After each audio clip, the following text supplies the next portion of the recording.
So the film you're about to see actually gives you an update as to where we are with regard to Cotton Street. Cotton Street is a combination of creating an umbilical cord with our guest. We never ever let go of them from the start, from when they first come off the street and come into their own private home with their own bed, with their own clothes, with their own lockable door, to their own community area where they get fed every single day. They never get thrown back out in the streets like all the other shelters. And then at the end of it all, they have a chance to be retrained, to have their own job, and then hopefully get their own accommodation. In 2019, we have not only given jobs to 7 of our guests, we have also given them a new home.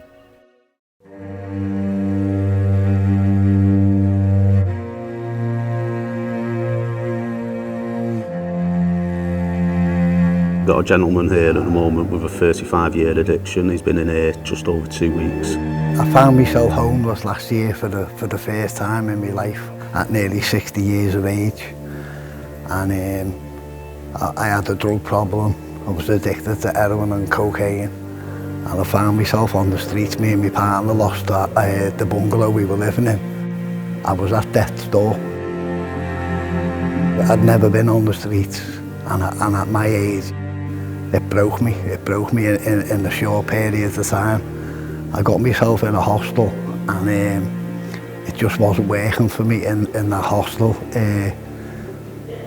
People running around, drugs everywhere, and you know, before I knew it, I was right back in a like chaotic in the situation, and they asked me to leave, and I found myself on the streets again. In 2 weeks being here, I've put 12 pounds on in weight already. And like, I just can't stop eating. It saved me again. There's no way I'd have got through the next few weeks on them streets. I'd have been dead. He hasn't used since he's been here, which is a massive, massive difference. And he puts that down to the way it was put across to him when I assessed him. I knew he wanted to become clean. He would do it himself, and he's doing it. I've never experienced anything like this in 30 odd years of drug use. What was different about here was all of a sudden it wasn't about you're going to do this and you're going to do that. It was like, what do you want to do? The pressure comes from them to achieve, not from me for them to achieve. They tell me their goals, where they want to be in 3 months' time, where they want to be in 6 months' time. What are you going to do? What's your aims? What's your goals? But it's all driven by them at their pace, and that's what I think stands us out. And like, I was flabbergasted because I'd never had that before. I'd always been pushed or shoved in directions. It's always made me rebel against it. Wherever else I've been, you know, it's always like being up against a brick wall. But like, I feel like I can come through that, and anything's possible for me. The effort from them is there, pushing you to put your bit of magic in, you know. They'll go that extra yard for you here, you know, and it's never been like that. The other places, they have a set programme and you do it, that's it, and you're gone. You know, I'm the manager of this place, but I'm frontline. I'm sitting with the clients, I'm talking to the clients day in, day out. I'm accessible at all points of the day. I don't go and lock myself in my office and go on my computer, bring my computer down to where the clients are. That's a massive difference to them. All the staff have like been down this road, so it's not coming from any book or anything. It's all experience that, you know, they've actually been there themselves, and they're reminding you all the time of like, you know, how bad it can be and how bad it was. And that's like a kick off the backside to keep doing what needs to be done, you know. I grew up in the care system in Manchester. Was made homeless, street homeless at 16 when I was signed out of the care system.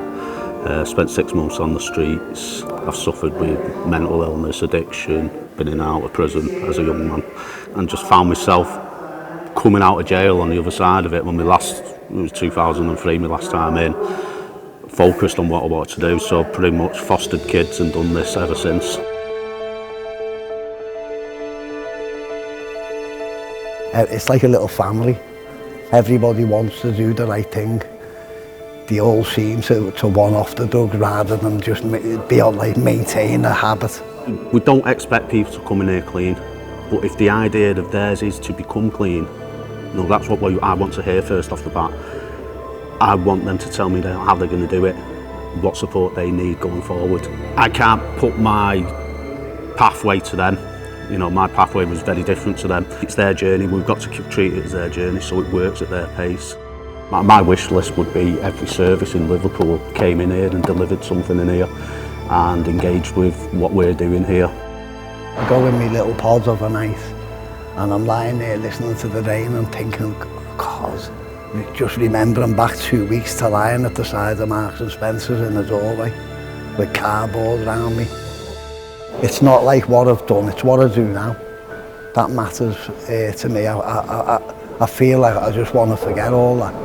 For the first time in 30 odd years of drug, I really feel that way. That you know, there is hope. I can see forward, and I can see that it doesn't have to be the way it was. You know, it's down to me now. It's put back to me to do what I need to do.